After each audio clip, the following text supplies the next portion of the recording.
eu queria conversar. A gente vai falar sobre pesquisas, sobre não só pesquisas do IDEA, mas muitas pesquisas.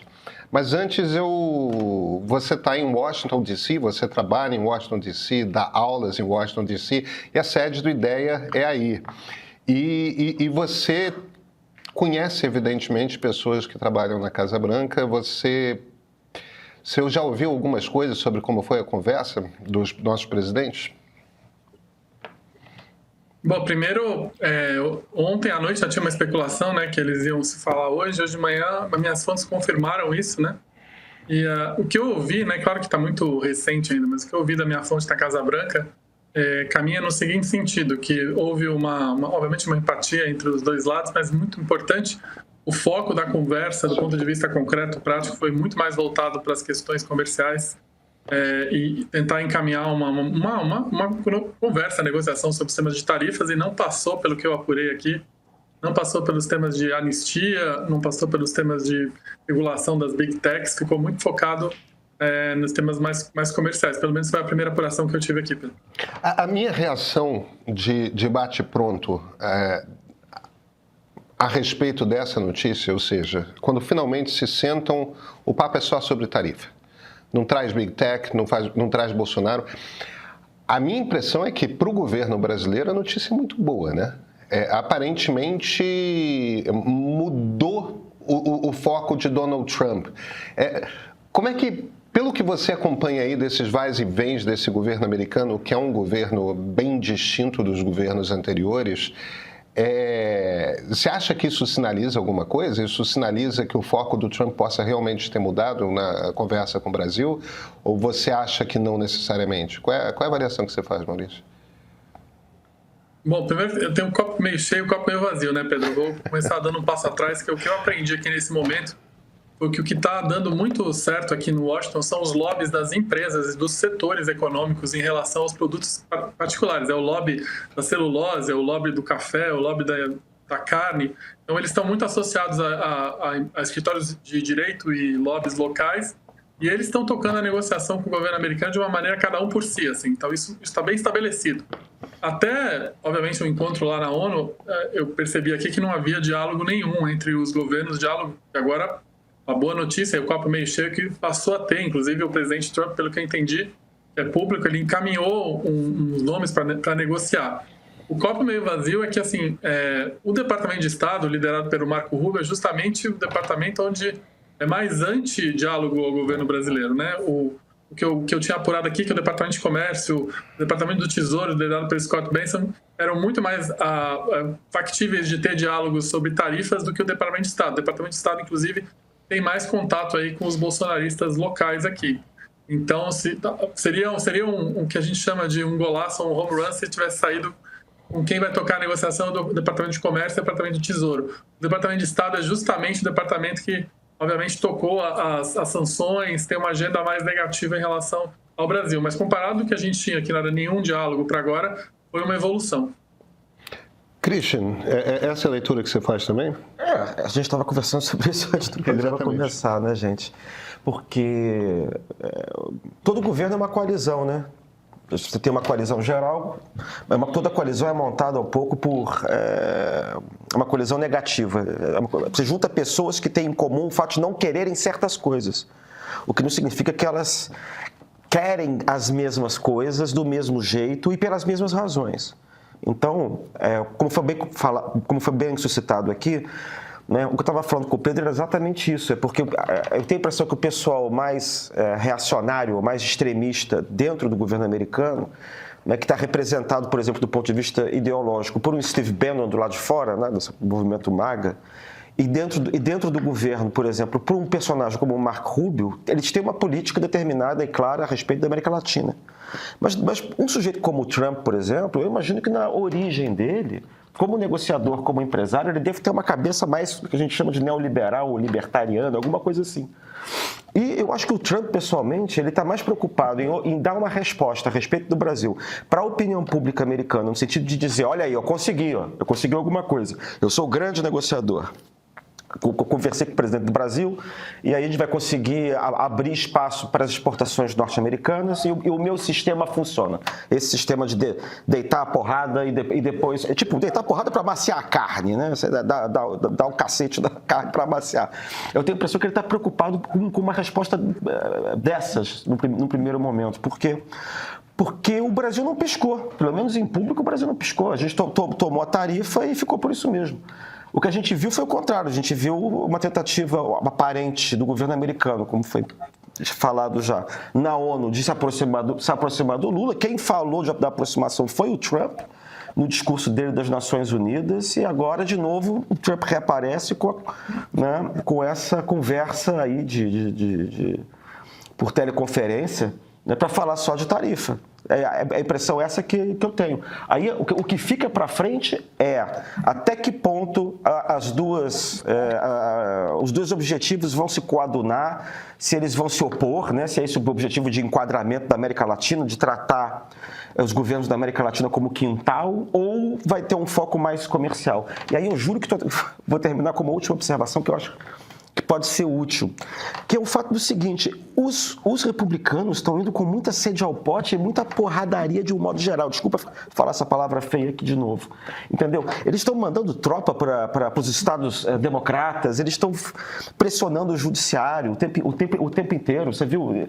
Né? E estão fazendo a mesma coisa para fora. Isso suscita reação. Isso suscita reação de dentro. Por exemplo, no negócio das tarifas, foi falado pelo Maurício também, essa questão dos lobbies né, brasileiros. E não são só os brasileiros, os lobbies de todos os países do mundo que são afetados por tarifas. Ao mesmo tempo, você tem as reações internas. A gente também não sabe até que ponto eles mesmos vão conseguir levar essa agenda de extremo rigor até o final, ou se em algum momento eles vão ser obrigados a modular essa reação muito forte, né? Essa violência toda em função das reações, entendeu? Em função dos limites que eles podem ir sentindo do judiciário, da sociedade, ou dos governos estrangeiros. E aí pode ser que alguma hora isso module um pouco. Eu confesso que não discordando da leitura do que o Maurício faz, muito pelo contrário, porque é isso mesmo. Esse Marco Rubio aí, como secretário de Estado, para mim, sabe, Maurício, é um espanto. Porque esse não é o Marco Rubio que eu conheço. O Rubio, veja, o Rubio é um cara super de direita, sim, sempre foi, como, aliás, republicanos da Flórida tendem a ser. Eles não costumam ser moderados, eles estão mais para o lado da direita do Partido Republicano mesmo, sempre tiveram. O Rubio é filho de anticastristas, a família dele é cubana, os pais vieram um pouquinho antes da Revolução, mas aquela comunidade que se formou em Miami de cubanos entre o final dos anos 50 e início dos anos 60, que é o mundo do qual o Rubio vem, é uma comunidade acirradamente anticomunista, aquela coisa assim, e de certa forma, com a decadência do regime cubano, com a morte dos irmãos Castro e tudo mais, Hugo Chávez e Nicolás Maduro meio que herdaram esse manto, né, de representar. E formou-se na Flórida também uma comunidade de venezuelanos antimaduristas ou antichavistas, seja lá como é que a gente chama essa coisa, mas meio que colou. E tem a ver mesmo colar, porque o regime na Venezuela meio que espelha o regime cubano mesmo, né? Explicitamente. Então, isso. Quer dizer, agora... Isso tudo posto, o Rubio era um cara que estava, mesmo estando à direita do Partido Republicano, ele nunca saiu do mainstream republicano. E o movimento MAGA, o movimento do Trump, é um movimento fora do mainstream que tomou de assalto. O mainstream republicano, né, aquele mundo da família Bush, o mundo de Ronald Reagan, o mundo mesmo do Dick Cheney, que era um cara super de direita, de Donald Rumsfeld, de todos aqueles neocons. Aquele mundo não existe mais dentro do Partido Republicano. Imagina Mitt Romney ou John McCain, esses que eram os republicanos mais liberais, talvez liberais conservadores, mas fundamentalmente liberais, livre comércio, mercado aberto, valores conservadores, porém uma visão econômica muito Reaganiana, se eu posso chamar assim, né? Aquela coisa Hayek, Milton Friedman. E, por outro lado, uma convicção, tanto o Romney quanto o John McCain tinha uma convicção profunda de uma coisa que o Reagan traz muito forte, que de certa forma é criada pelo Partido Democrata, mas a partir dos anos 80, o Partido Republicano com Reagan abraça, que é a ideia de que a missão dos Estados Unidos é espalhar a democracia liberal pelo planeta. É uma coisa... E com o Reagan falava muito da Shiny City upon a Hill, né? A cidade que emana uma luz lá no alto da montanha e tudo mais. É uma visão quase messiânica do papel americano, mas é um messianismo laico, por assim dizer, né? O Rubio fazia parte dessa... Maurício, o Rubio fazia parte dessa tradição.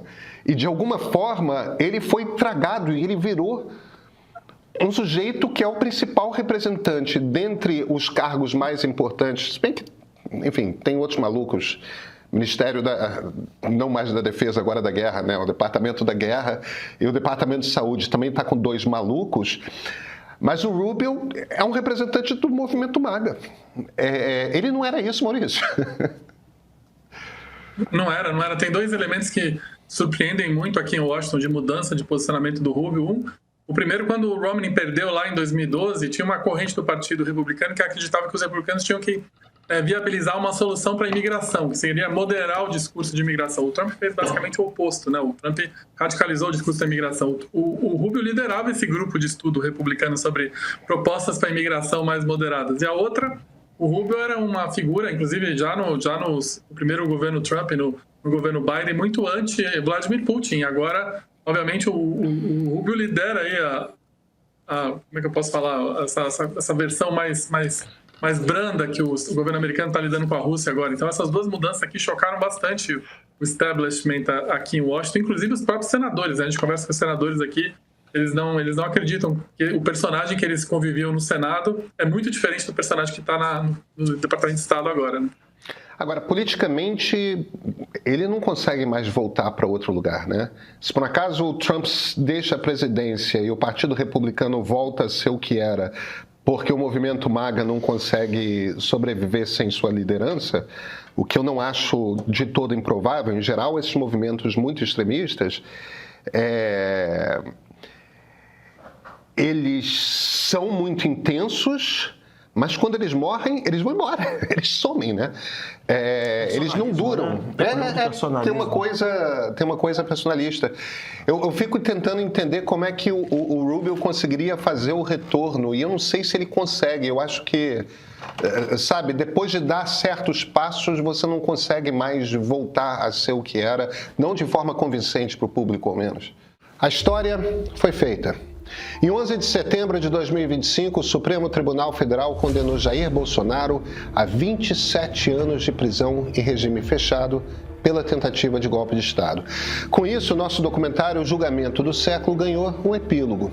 Com depoimentos de autoridades civis e militares, juristas e políticos, o filme reconstrói o quebra-cabeças até a condenação de Bolsonaro e seus aliados. Com a apresentação de Flávia Tavares, roteiro de Sérgio Rodrigues e direção de Ricardo Rangel, essa é uma das maiores e, melhores produções do meio. Se você já viu o documentário, assista ao epílogo. Se ainda não, assine o Meio Premium e assista a versão completa no nosso streaming.